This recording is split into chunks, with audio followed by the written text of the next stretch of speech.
Assalamualaikum warahmatullahi wabarakatuh. Kami dari kelompok 4 yang beranggotakan Zulfah Nisfu Sa'banatun, Alvin Alfarisi, Krisma Narulita Putri, Muhammad Tohari, dan yang terakhir ada Aprilia Islam Sejati. Di sini kami akan mempresentasikan mengenai masalah sosial keluarga dengan topik kekerasan terhadap anak. Untuk materinya sendiri, kami mulai dari definisi, jenis-jenis, dampak, dan yang terakhir ada penanganan. Kekerasan terhadap anak adalah tindakan kekerasan secara fisik, seksual, penganiayaan emosional, atau pengabaian terhadap anak. Di Amerika Serikat, Pusat Pengendalian dan Pencegahan Penyakit atau CDC mendefinisikan penganiayaan anak sebagai setiap tindakan atau serangkaian tindakan wali atau kelalaian oleh orang tua atau pengasuh lainnya yang dihasilkan dapat membahayakan atau berpotensi bahaya atau juga memberikan ancaman yang berbahaya kepada anak. Sebagian besar terjadi kekerasan terhadap anak yaitu di rumah anak tersebut. Dengan jumlah yang lebih kecil yaitu biasanya terjadi di sekolah, di lingkungan, atau organisasi tempat anak berinteraksi. Kekerasan terhadap anak merupakan isu yang sangat menarik saat ini. Hal ini dikarenakan anak merupakan aset bangsa yang seharusnya mendapatkan hak berupa perlindungan dari segala macam ancaman bahaya. Salah satunya adalah terhindar dari kekerasan terhadap anak. Namun, pada kenyataannya permasalahan yang ditemui saat ini adalah angka kekerasan terhadap anak semakin meningkat dari tahun ke tahun. Data kekerasan terhadap anak ibarat fenomena gunung es, karena masih banyak kasus-kasus kekerasan pada anak yang tidak dilaporkan. Pelaku seringkali adalah orang terdekat korban. Anggapan keluarga bahwa menjadi korban kekerasan terhadap anak adalah aib yang harus disembunyikan dan anggapan bahwa korban kekerasan terhadap anak kondisinya baik-baik saja, kecuali yang memang mengalami kondisi gawat darurat seperti korban penyiksaan dan penganiayaan. Setiap anak sejak dalam kandungan hingga kemudian mencapai 18 tahun memiliki hak-hak dasar yang melekat yang harus dihormati, dilindungi, dipenuhi, dan oleh karena itu juga harus dipromosikan. Hak asasi anak diakui secara universal sebagaimana tercantum dalam Piagam PBB dan Deklarasi PBB tahun 1948 tentang hak asasi manusia dan pasal 53 Undang-Undang Republik Indonesia nomor 39 tahun 1999 pada ayat pertama dan kedua. Ayat pertama menjelaskan tentang setiap anak sejak dalam kandungan berhak untuk hidup, mempertahankan hidup, dan meningkatkan kehidupannya. Sedangkan ayat kedua yaitu setiap anak sejak kelahirannya berhak atas suatu nama dan status kewarganegaraan. Selain itu, Undang-Undang Dasar 1945 Pasal 28B juga mengamanatkan bahwa setiap anak berhak atas keberlangsungan hidup, tumbuh, dan berkembang serta berhak atas perlindungan dari kekerasan dan diskriminasi.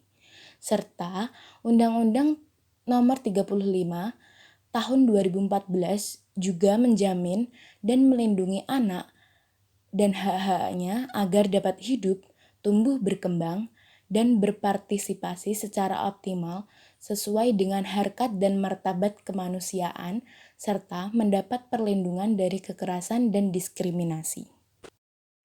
Jenis-jenis kekerasan anak.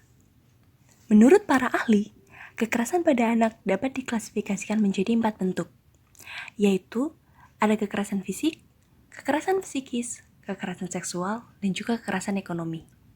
Yang pertama terkait kekerasan fisik. Kekerasan fisik merupakan kekerasan yang dapat dilihat secara langsung. Biasanya, tanda-tanda dari kekerasan fisik ini dapat dilihat dari fisik korban, seperti adanya luka memar pada tubuh korban, lalu adanya patah tulang pada fisik korban, dan lain sebagainya. Bentuk dari kekerasan fisik ini dapat berupa menampar, menendang, memukul, mencekik, mendorong ataupun mengancam korban dengan benda tajam. Lalu yang kedua ada kekerasan psikis. Kekerasan ini merupakan kekerasan yang sulit dikenali karena dampak yang dirasakan tidak memberikan bekas yang tampak jelas bagi orang lain. Karena biasanya kekerasan psikis ini hanya dirasakan oleh si korban yang mengalami kekerasan.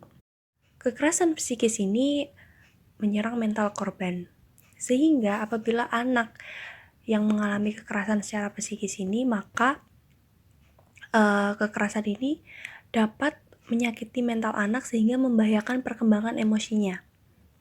Biasanya kekerasan ini akan memberikan dampak berupa rasa tidak aman pada korban, menurunnya harga diri serta martabat korban. Selain itu, dapat memberikan tekanan bagi korban sehingga korban dapat menjadi stres bahkan depresi. Korban akan juga merasakan minder dan juga rendah diri serta lemah dalam membuat keputusan. Dan bentuk dari kekerasan psikis ini dapat berupa penggunaan kata-kata kasar, penyalahgunaan kepercayaan, mempermalukan orang lain di depan umum, dan memberikan ancaman dengan kata-kata. Lalu yang ketiga ada kekerasan seksual. Kekerasan seksual merupakan tindakan yang berupa ancaman dan paksaan untuk melakukan hubungan seksualitas. Kekerasan ini tidak hanya berupa kontak fisik, ataupun kekerasan seksual ini juga bisa melalui verbal ataupun materi lain yang dapat melecehkan anak. Hal ini termasuk juga pelecehan seksual di lingkungan sekolah ataupun keluarga.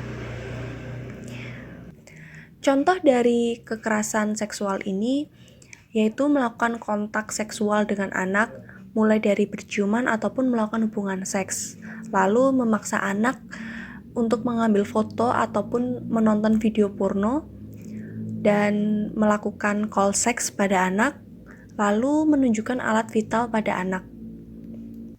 Dan yang keempat yaitu ada kekerasan ekonomi.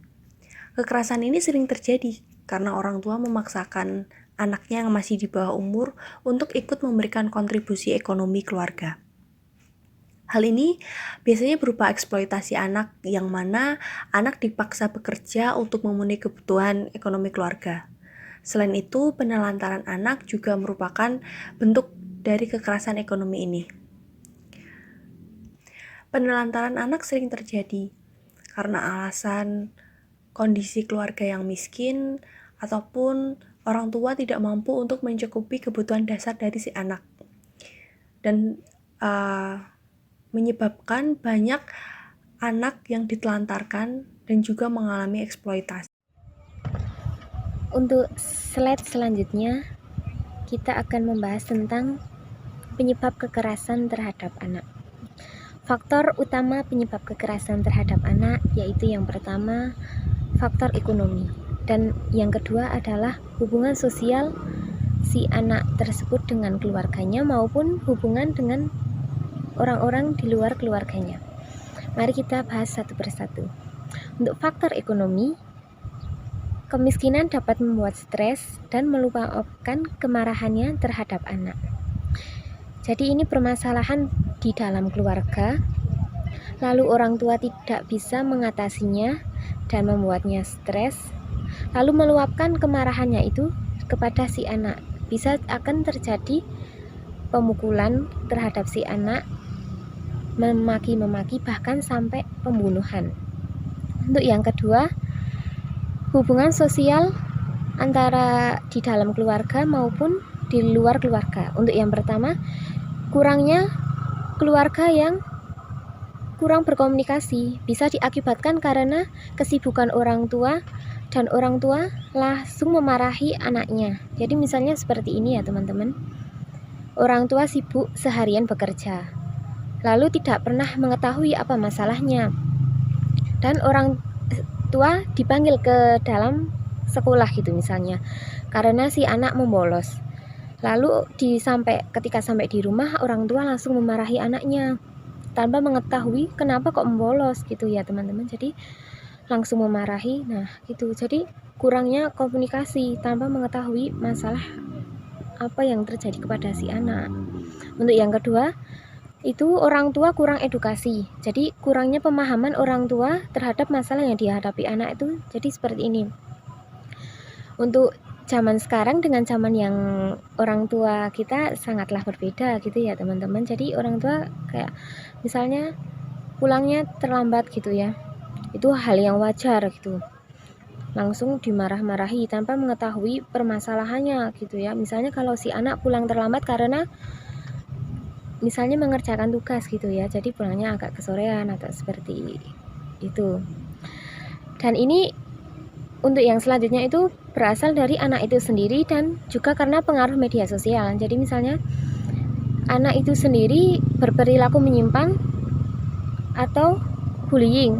Bisa juga karena bullying ini adalah pengaruh atau perasaan tidak suka terhadap temannya atau seseorang gitu ya. Jadi karena misalnya media sosial, teknologi yang semakin canggih membuat anak jadi gampang meniru perbuatan orang tanpa mengerti itu salah atau benar gitu ya. Si anak langsung ini lagi ngehits gitu ya, langsung meniru gitu, mempraktekannya. Padahal itu adalah perbuatan yang menyimpang gitu. Langsung si orang tua mengetahui anaknya seperti itu langsung dimarahi. Nah, gitu. Jadi itu penyebab kekerasannya itu adalah faktor ekonomi dan yang kedua adalah hubungan sosial antara keluarga maupun di luar keluarganya. Seperti itu. Baik, saya akan melanjutkan materi mengenai dampak kekerasan anak. Menurut WHO atau World Health Organization, dampak kekerasan terhadap anak diantaranya kekerasan pada anak akan berdampak kematian. Hal tersebut bisa saja terjadi karena orang tua misalnya melakukan kekerasan pada anak dengan cara seperti memukul, lalu melemparkan benda-benda keras, dan lain sebagainya. Nah, hal tersebut tanpa disadari oleh misalnya orang tua tersebut, anak tersebut karena belum mampu untuk membela dirinya, maka anak tersebut lambat laun akan kehilangan nyawanya, seperti itu. Lalu yang kedua, luka atau cedera. Nah, meski tidak menyebabkan kematian, dampak kekerasan ini juga tidak baik bagi anak tentunya. Hal ini bisa saja terjadi karena seperti tindakan yang sebelumnya, yaitu seperti pemukulan, lalu pelemparan benda-benda keras, penyiksaan, dan lain sebagainya. Maka anak tersebut dari anggota tubuhnya juga mengalami luka atau cedera secara fisik maupun batin dari anak tersebut. Lalu yang berikutnya mengenai gangguan perkembangan otak dan sistem saraf. Nah, kekerasan ini juga dapat mengganggu tumbuh kembang anak. Anak yang mengalami kekerasan ini di saat belia dapat mengganggu proses tumbuh kembang anak dan bagaimana proses pola pikir anak atau kognitif, sehingga perkembangan otaknya juga akan terganggu ketika berada di sekolah misalnya, sehingga prestasinya pun juga akan menurun. Lalu yang berikutnya mengenai sikap negatif pada anak akibat kekerasan. Nah, dampak lain dari kekerasan ini, anak tersebut ketika ingin meluapkan atau untuk mengurangi beban hidupnya, maka anak melakukan tindakan-tindakan negatif untuk mengurangi beban tersebut, misalnya dengan merokok atau minuman-minuman keras atau alkohol, lalu juga atau memakai obat-obat terlarang seperti narkoba dan lain sebagainya. Nah, memang itu sedikit akan mengurangi beban anak tersebut. Namun pada hakikatnya itu justru membuat anak semakin tambah depresi ataupun dapat menyebabkan penyakit-penyakit mental, bahkan juga keinginan untuk bunuh diri. Lalu yang berikutnya berdampak pada gangguan kesehatan. Nah, kekerasan anak ini juga akan menimbulkan gangguan kesehatan, seperti dapat menyebabkan penyakit jantung, atau endometriosis, dan berbagai masalah kesehatan lainnya, seperti perkembangan otak yang terbelakang, ketidakseimbangan antara bagaimana anak tersebut dalam kemampuan sosial, emosional, kognitif, gangguan berbahasa, penglihatan atau pendengaran, dan gangguan lainnya seperti susah fokus, susah tidur, ataupun gangguan pada nafsu makan anak. Lalu yang terakhir, masalah pada masa depan anak. Pada umumnya, kekerasan terhadap anak di masa kecil atau belia dapat membuat anak tersebut keluar dari sekolahnya.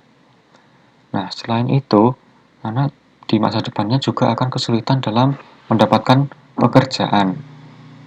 Dan ketika dewasa pun, apabila tidak ditangani dengan baik, maka anak tersebut juga akan meneruskan kiprah dari kekerasan dari orang tuanya kepada buah hatinya di masa yang akan datang.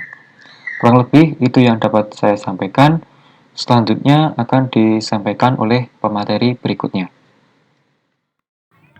Baiklah, selanjutnya kita beralih mengenai pembahasan penanganan kekerasan terhadap anak.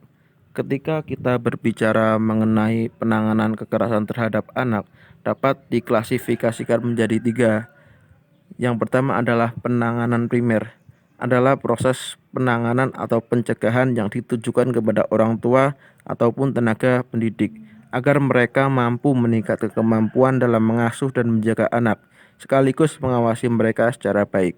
Hal ini meliputi pendidikan atau edukasi tentang seksual, pengetahuan dasar agama sebagai filter hidup, maupun pengetahuan mengenai batasan-batasan dalam pergaulan. Kemudian yang kedua adalah penanganan sekunder, adalah penanganan yang ditujukan kepada masyarakat agar mereka mampu meningkatkan keterampilan dalam bersosialisasi dan juga menjalankan nilai dan norma secara baik. Kemudian kita berlanjut ke penanganan yang ketiga, yaitu penanganan tersier. Penanganan ini sendiri ditujukan kepada anak korban kekerasan. Hal ini dapat dilakukan dengan bantuan layanan, dengan melakukan konseling dan pelatihan bagaimana cara menghilangkan trauma terhadap anak.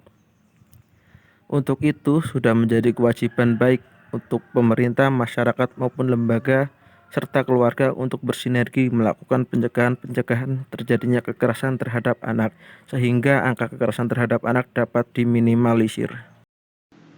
Demikian yang dapat kami sampaikan, kurang lebihnya mohon maaf. Wassalamualaikum warahmatullahi wabarakatuh.